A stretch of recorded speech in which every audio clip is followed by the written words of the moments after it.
নমস্কাৰ, মোৰ নাম হৈছে হিটলাৰ গগৈ। তুমি কি খেলি সোণৰ পদক পালা? হেন্দুহেন ক'ত খেলিছিলা? গুৱাহাটীত খেলিছিলা। তোমাক কোনে শিকাইছে খেলবিধ?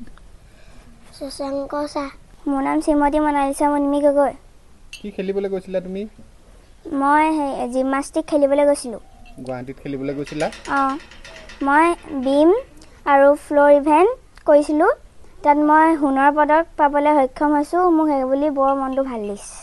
এতিয়া বিতংভাৱে ক'বলৈ গ'লে এই ছোৱালীজনীয়ে খেলি আহিলে জিমনাষ্টিক আমাৰ গুৱাহাটীত অল আছামৰ চেম্পিয়নশ্বিপ পাই আহিছে। তাই এই 2টা পদক পাই আহিছে, 2টা গ'ল্ড।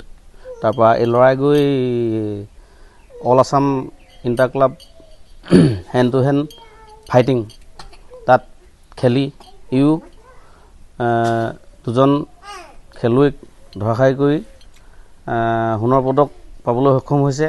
লগতে আৰু এটা গৌৰৱৰ কথা যে সি উত্তৰাখণ্ডত এতিয়া নেক্সট ডিচেম্বৰ 20ৰ পৰা 30লৈকে যিখন ফেডাৰেশ্যন অনুষ্ঠান হৈছে তাত অসমৰ হৈ উত্তৰাখণ্ডত খেলিবলৈ যাবলৈ সি চিলেকশ্যন হৈছে। সেইটো এটা গৌৰৱৰ কথা।